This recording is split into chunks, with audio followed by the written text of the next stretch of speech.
Hala, nakaamgo na ko karon, mas importante di ay ang katawhan nga Pilipino kaysa akong lawas, iuli ko ning mga malita.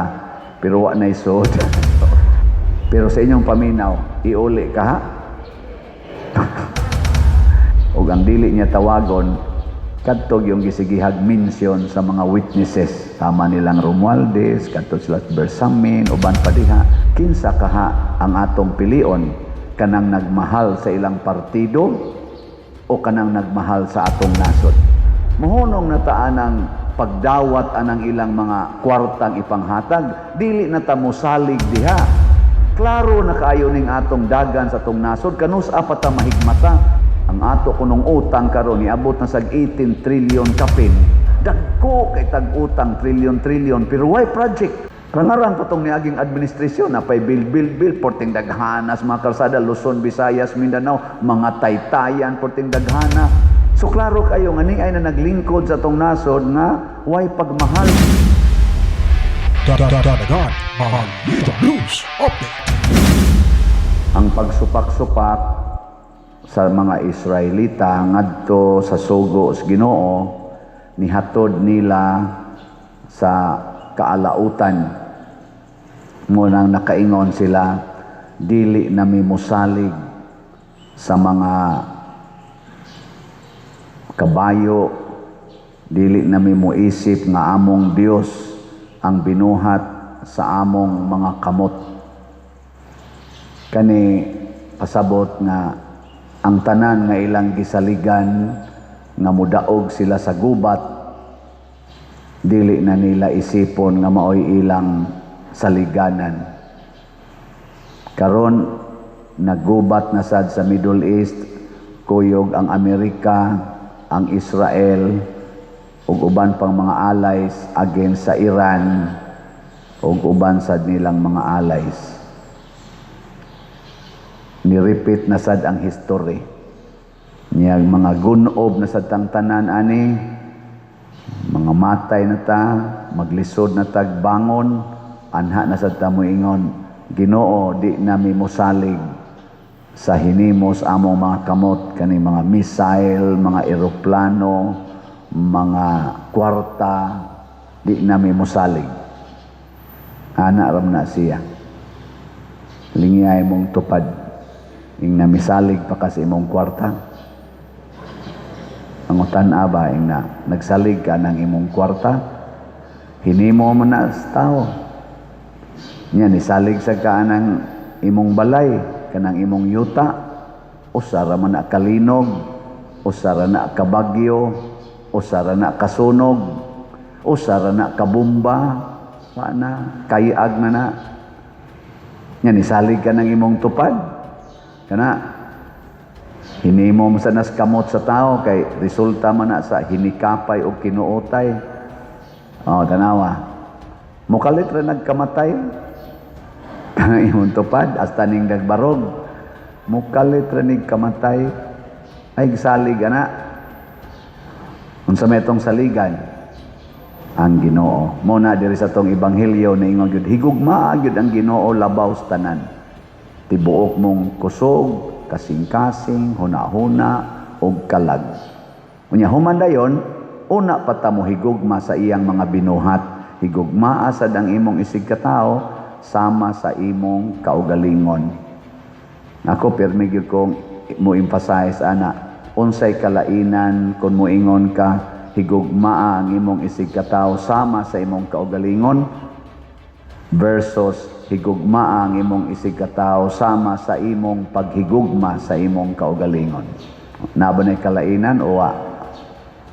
Love your neighbor as yourself versus love your neighbor as you love yourself. Nay kalainan wa? Aung naa, bahala na mo diya. Ang gigamit ni Jesus, love your neighbor as yourself. Unsa may pasabot ana, nakalimta nato ang atong self, unahon nato higugma ang atong isig katao, ang atong neighbor. Sige, lingay mong tupad. Ing na mas importante ka kaysa akong lawas. Na ikaw mas importante ka kaysa akong lawas. Pasabot, di ko muhunong og higugma nimo bisag imo pa kong kulatahon. Di ko muhunong og higugma nimo bisag imo pa kong patyon. Mao na gibuhat sa Ginoo. Ang Ginoo, kita mas importante taniya kaysa iyang lawas dinhis kalibutan. Munang nisugot ra siyang ato siyang gikulata, ato siyang lansang sa cross. Wa gid siya musukol nato kay mas importante man ta kaysa iyang lawas. Mausad ni ang ato untang patakaran, pastilag i-apply ni sa Amerika, sa Israel o sa Iran. Moingon ang Iran, Israel, Amerika, mas importante mo nako kaysa akong lawas. Moingon ding Amerika o Israel, sana all. Moingon sad ang Israel o Amerika, mas importante sa kanako Iran kaysa among kaugalingong lawas. Moingon dayon ang Congress, BP Sara, mas importante kanamo kaysa among lawas. Moingon sa BP Sara, labaw na mo, mas importante mo nako kaysa akong lawas. Wa na impeachment. Di ba? Wa na impeachment. Moingon dayon tong mga nangawat atong trilyon-trilyon nga flood control o uban pang budget nga gisud og mga malita. Hala, nakaamgo na ko karon, mas importante di ay ang katawhan nga Pilipino kaysa akong lawas. Iuli ko ning mga malita. Pero wa na isod.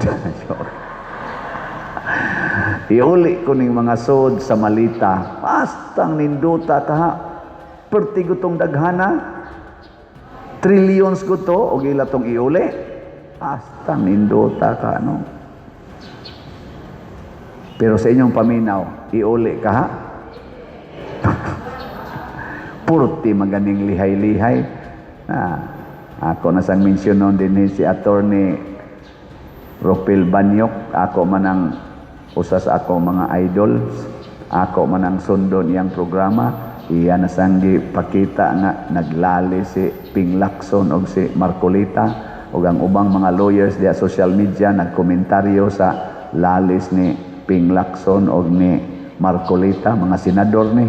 Si Marcolita, Senador Marcolita, maunay unang chairman sa Blue Ribbon Committee. Sa dihang mura nagnipadong na ngadto ni Romualdez o sa presidente ang hearing, nag-ilis dayon sila. Ang katapusan niyang witness katus Butisa o si Diskaya niya nikalit lag-ilis ang senador nga presidente sa Senate o giilisan sa Just Blue Ribbon Committee ni Ping Lacson. Karon ang siging comment ni Marcolita ni Ping Lacson, murag naglihay-lihay siyang hearing na ay mga tao nga iyang tawgon, na sa mga taong dili niya tawagon para sa hearing. O ang dili niya tawagon, kadtog yung gisigihag mention sa mga witnesses. Tama nilang Romualdez, kadtog sila Bersamin, uban pa diha. Igo rang gipa-resign, igo rang gipa-tago, pero wa na gyud ipatawag. Ngano ko nung ingon ana. Mutubag sad si Ping. Ayaw paglabot-labot diha, pagara-gara sa ka, murag wa sa kay imong apan. Ana, mention sad si Ping, siyang mga apan ni Marcolita. Ang pangutana karon, kinsa ka nilang duha, paminawala niya niyo sa social media, ang naningkamot pagpakita gugma para sa atong nasod, o kinsa sa kanila ang nahigugma lang sa ilang suod nga tao, nga part sa ilang self. Si Ping Lacson o si Senador Marcolita? Kamo nalay hukom, ana. Nasa ko'y ako na hukom, pero inyo sad. Mausad na akong ipangutana gyapon. Nagsingabot naman ang kanini ang eleksyon 2028 kung dili pa ta mapulpog aning gubat o madayon ganing eleksyon.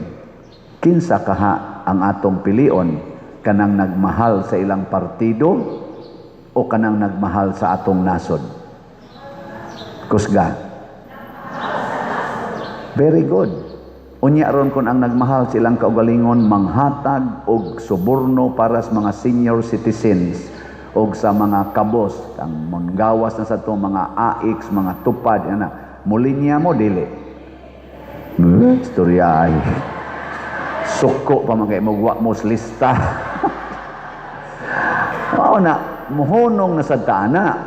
Muhunong na taanang pagdawat anang ilang mga kwartang ipanghatag, dili na ta mosalig diha.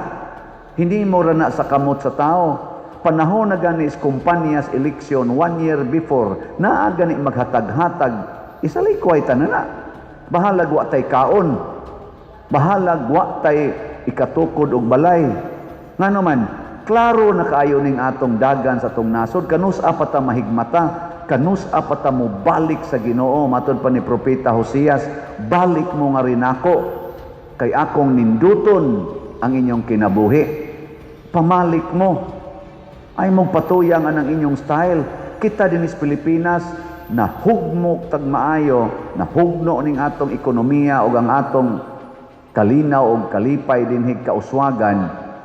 Ang ato kunong utang karon niabot na sag 18 trillion kapin, paspas na kaayo. Adtong niaging Pebrero 17 trillion pa to, karon 18 na. Pastang paspasa. Dagko kay tag utang trillion pero why project? Hain man ang kwarta ha? Why project?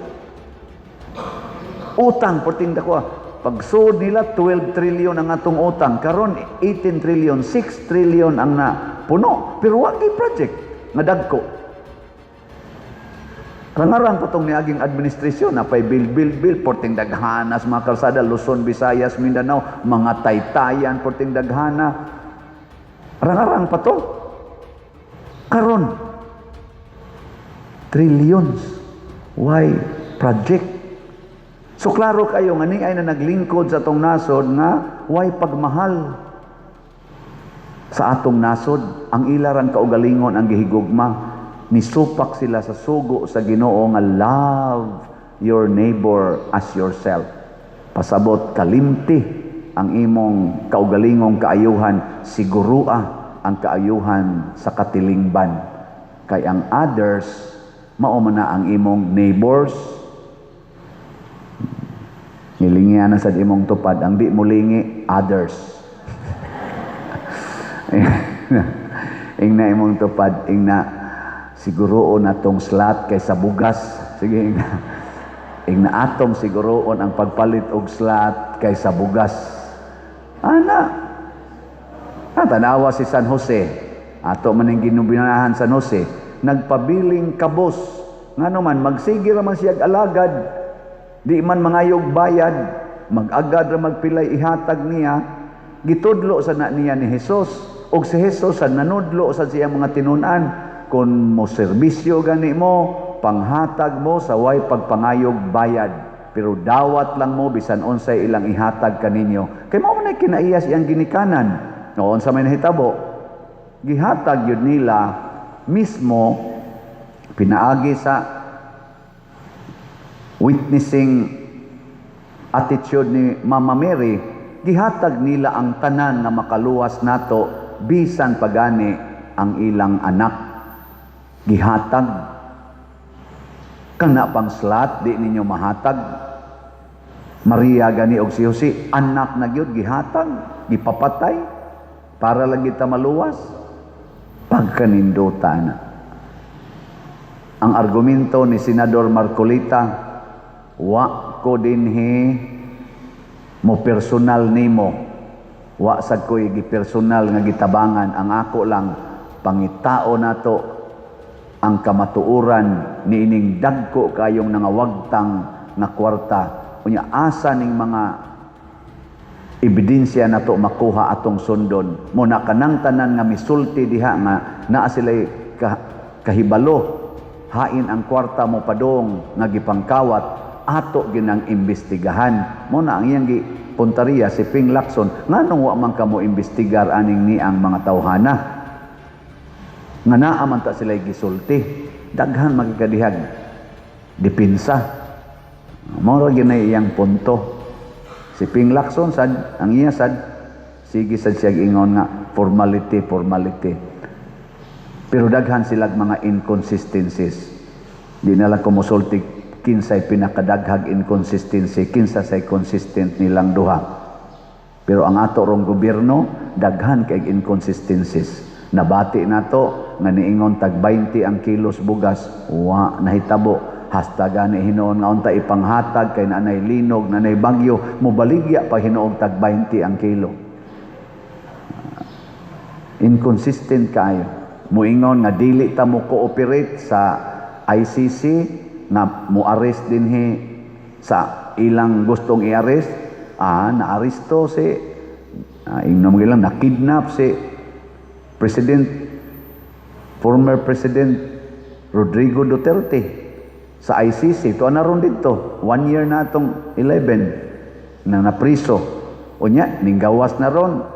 Niangko na si Trillanes, nga siya di ay mo'y nagtabang sa mga ICC. Niangkon sad ang ato karong ombudsman, nga former DOJ, nga doon na sad sila meeting ni Trillanes para sad sa mga ICC nga operations. Sa una, sige sila yun, wag gitay contact, wag gitay operasyon, wag gitay cooperation. Karon nanuga na. Inconsistent kayo.